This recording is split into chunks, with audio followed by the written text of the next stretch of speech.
नहीं एक व्याधा। जब भगवान श्री राम, भगवान श्री हरि, भगवान श्री नारायण की शरणागत में जीव आ जाता है तो वहाँ एक भी व्याधा नहीं रहती, वो धीरे धीरे सब व्याधाएं नष्ट हो जाती हैं। प्रश्न उठता है कि जब हम शरणागति होने के बाद भी व्याधाएं हैं, ये व्याधाएं नहीं मानी जाती। ये तो हमारे पिछले जन्म के किए हुए कर्मों का थोड़ा फल है।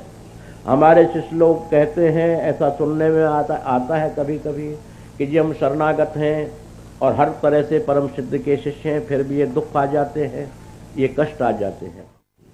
पर हरि कृपा से, हरि शरण से वो हमारा बचाव हो गया और हमें किंचित मात्र उसका भोग भोगना पड़ गया। ये मूल भोग तो मेरे प्रेमियों भोगना ही पड़ेगा, चाहे राम जी हो, चाहे कृष्ण जी हो, चाहे नरसिंह जी हो, चाहे कोई भी हो, भगवान जी, जो भी भगवान जी हैं वो भी हो, उनको भी भोगना तो पड़ा ही पड़ा। पूर्व जन्म संस्कार, पूर्व जन्मों के संस्कार के द्वारा भगवान श्री राम जब मानव योनि में आए तो क्या कष्ट नहीं पाए। सीता हरण मरण दशरथ को विपत्ति में विपत्ति पड़े। सीता का हरण हो गया, पिता के मृत्यु के समाचार मिल गए और व्याधाएं आने लग गई। अब बताइए भगवान श्री राम, उनको व्याधाओं से क्या लेना देना था, पर मानव योनि में आने से उनको भी ये व्याधा भोगनी पड़ी। और बड़े शांत स्वर में यही कहा गया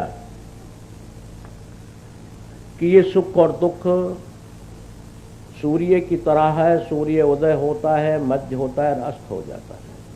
इस तरह दुख आते हैं और प्रभु कृपा से चले जाते हैं।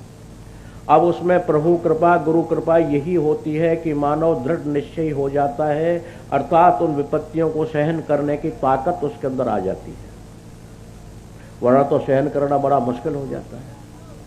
यही गुरुओं की कृपा, भगवत कृपा हमको माननी चाहिए कि हमारे अंदर में सहनशीलता, हमारा अंदर झेलने की ताकत प्राप्त हो जाती है, हम उद्विग्न नहीं होते।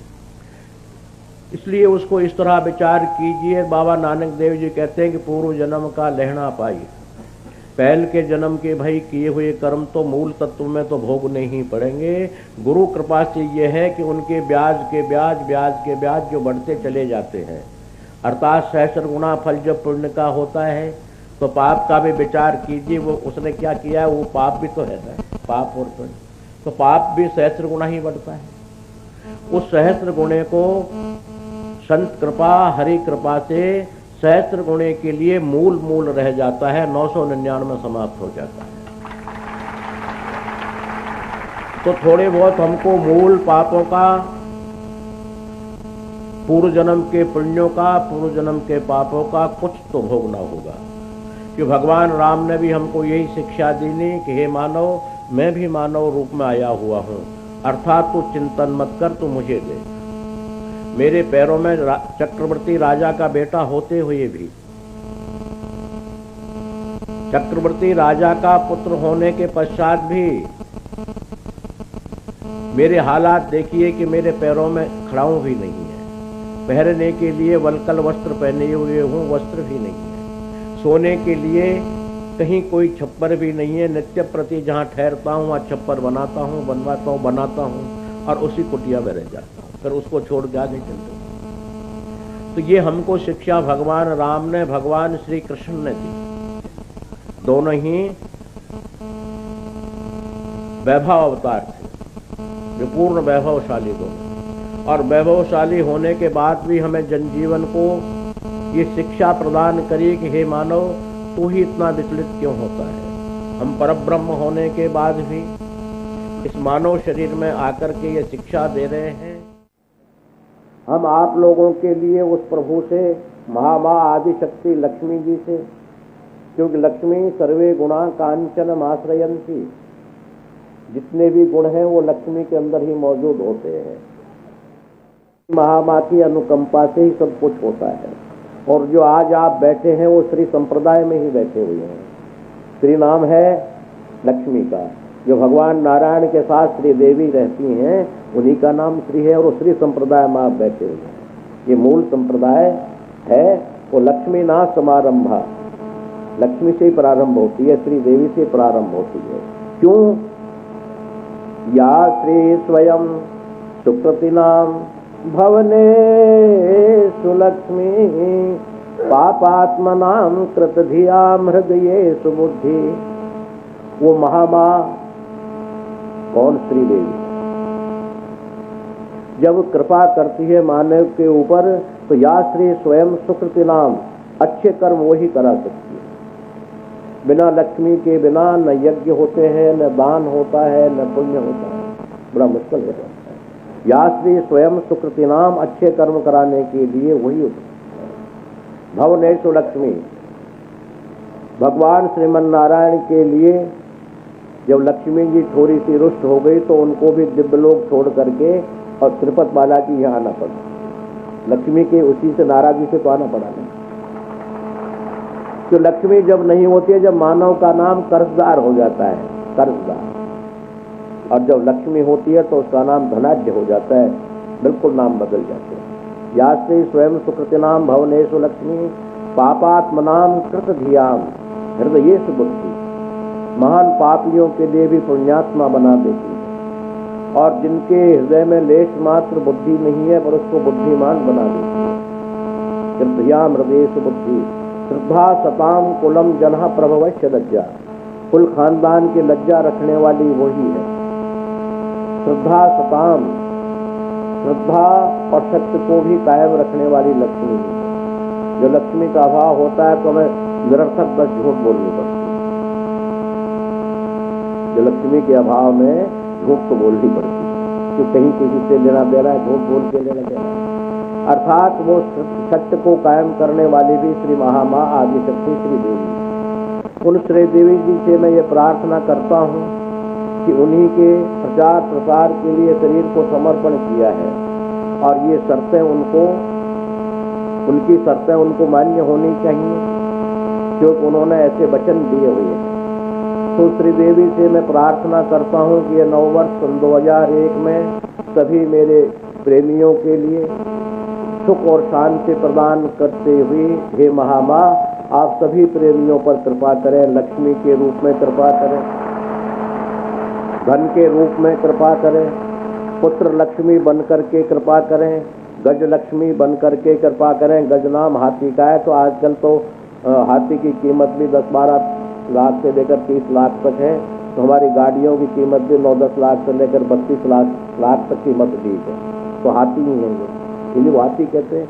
उस युग के हाथी वो थे, आज के युग हाथी है।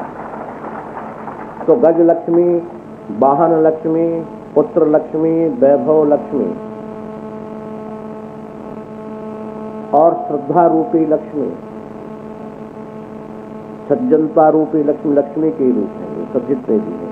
या देवी सर्वभूतेषु लक्ष्मी रूपेण संस्थिता, निद्रा रूपेण संस्थिता, नींद तक में भी जो है उसका रूप आता है, और अनेकानेक सुख शांति में भी उसका रूप है। तो मैं उनसे प्रार्थना नववर्ष में कर रहा हूँ, प्रार्थना नहीं अपितु मेरे प्रेमियों आप लोगों के समक्ष उसकी कृपा की प्राप्ति के लिए प्रार्थना कर रहा हूँ, और वो प्राप्ति अवश्य है। आप लोगों को सुख और संपत्ति वो प्रदान करें, अर्थात करेंगे, दोनों शब्द बोला, करें ये तो हमारी प्रार्थना है, और होगी ये हमारा सुनिश्चित है। सुनिश्चित इसलिए कि उनके वरदान दिए हुए हैं, तो सुनिश्चित क्यों नहीं बोले हम लोग। हमारे अंदर यही तो न्यूनता आ रही है कि हम लक्ष्मी नारायण के उपासक होने के बाद भी हमारा आत्मविश्वास नहीं बन पाता। आत्मविश्वास जब नहीं बन पाता तो हम तितर बितर हो जाते हैं, अर्थात निर्धन होने लगते हैं। इसलिए हमें तो ये आत्मविश्वास है कि माँ हमारी है, हम उसके हैं, और वो माँ कभी भी पुत्र के लिए दुख देने के लिए तैयार नहीं हो सकती। एक साधारण माँ भी बच्चे के लिए पड़ोस से भी दूध मांग करके दूध पिलाती है, जब दूध के लिए रोता है पड़ोस से लाती है। जो साधारण माँ बच्चे के लिए इतना करती है, तो वो आदि लक्ष्मी जगत जननी हमको दुख कैसे दे सकती है, जब उसके ऐसे वचन हैं, ऐसे उनके संकल्प हैं। तो उनकी ओर से उनके दिए हुए वचनों को पुनः स्मृत करा रहा हूँ उस महामाँ को, कि आपके दिए हुए वचन हैं ऐसे कि तुम्हारे कहने पर हम वो करेंगे जो जो तुम चाहोगे। तो हम तो यही चाह रहे हैं कि हमारे प्रेमियों के यहाँ हर प्रकार की सुख और शांति रहे।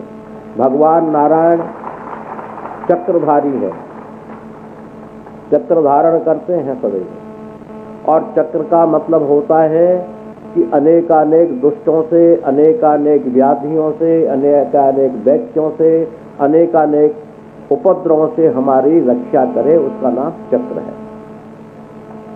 चक्र उसे कहते हैं कि जो चक्रवत होकर के 24 घंटे हमारी रक्षा करता रहे, अनेकानेक विपत्तियों से, दैत्यों से, यंत्र से, मंत्र से, तंत्र से, भूत से, प्रेत से आदि आदि सब प्रकार से, सरकार से और तरह से हमारी रक्षा करे। ये चक्र का काम है रक्षा करना। अर्थात उन भगवान श्रीमन नारायण से यही प्रार्थना करूंगा कि प्रभु उस चक्र के लिए हमारे पापों के संहार करने के लिए उसको आज्ञा प्रदान करें।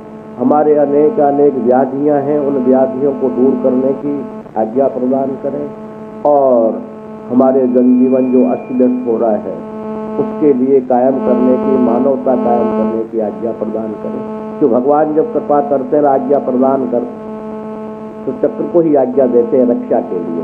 अर्थात हे चक्र भगवान, आप मेरे प्रेमियों की हर जगह से, हर तरह से रक्षा करें और